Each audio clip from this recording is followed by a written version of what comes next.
So now that we have an idea of what React Native is, we can get started with React Native. And I'd say let's get started by building our first little React Native app, or by getting our first React Native app up and running. So we want to create a new React Native app, and as it turns out, we actually got two options for that. If you search for React Native, you'll find the official page. And on that official page, if you click on Get Started, you actually have two options here. You have the Expo CLI Quick Start and the React Native CLI Quick Start. Now, what's the difference, and which approach should you use and why, and what will we use in this course? So we can use the Expo CLI, the Expo tool, for generating and managing our React Native app, or we use the React Native CLI. Now, if you first have that choice, you would probably go for the React Native CLI, because we want to build a React Native app after all, right? Well, let's have a look at what Expo is. It's a third-party service which is completely free to use. You don't need to sign up to get started, and you don't have to pay to build an app which you can publish to the app stores. So it's really free to use. What Expo gives you is kind of a managed app development workflow. It takes a lot of the complexity away from you, because building React Native apps can be very complex, especially when it comes to integrating certain native device features like accessing the camera. And Expo simply gives you a lot of convenience there. It makes development of React Native apps a breeze and so much easier. The downside is that you're limited to the Expo ecosystem, because Expo in the end is like a wrapper, you could say, around your app. A thin extra layer between your app and the native raw React Native experience. And you still get a native app in the end, and you still use React Native under the hood. That's all happening. But Expo abstracts away some of the complexity, which also means it, of course, removes some of the fine-grained control you would normally have if you build a raw React Native app. Because if we have a look at that other workflow, the React Native CLI, that's in the end managed by the React Native team or parts of the React Native community.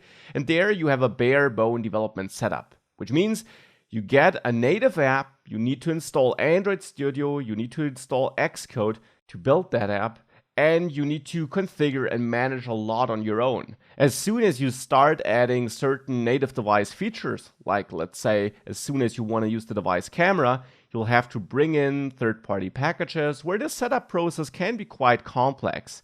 And therefore, this can be more cumbersome. You have pretty much no convenience or utility features to tap into.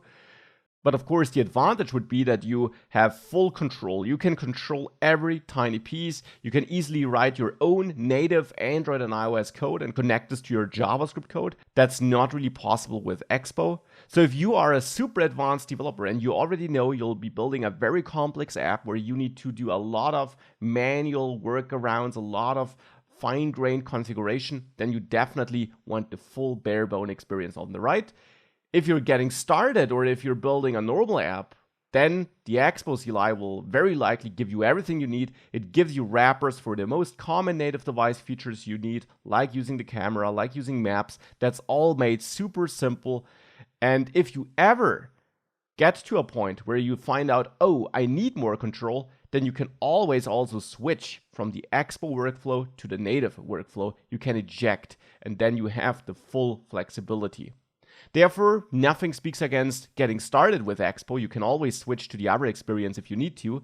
And we'll use Expo in this course because it's simpler, because it gives you everything you need for most apps, because it's so much more convenient to work with it, and because you can always switch.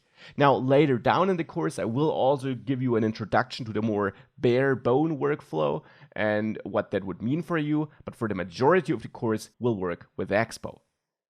Behind the scenes, this Expo tool works such that you have your native device or your simulator, so your iPhone or your Android phone, and you have your app, your React Native app you'll be writing, so your JavaScript code where you write your React Native app.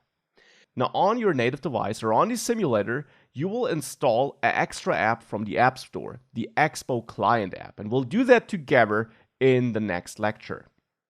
Now, your app can then be loaded into that client app, which is this extra wrapper, to see it there, to run it there, to test it there. And that's, of course, great for development.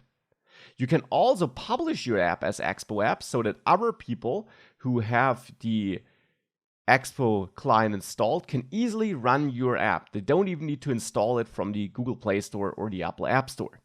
But of course, typically you want to build an app which you can publish to these app stores, and no worries, that's possible with Expo too. That extra client app which you have, which wraps your app, is great for development because it speeds up the entire development workflow.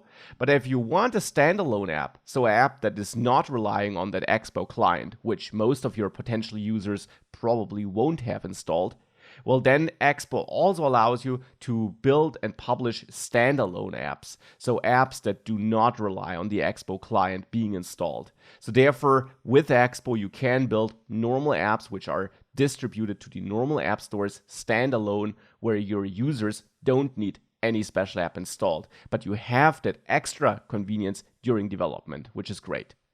And as I mentioned before, if you would need to, you can always switch or eject, as it's called, to the non-Expo development flow as well.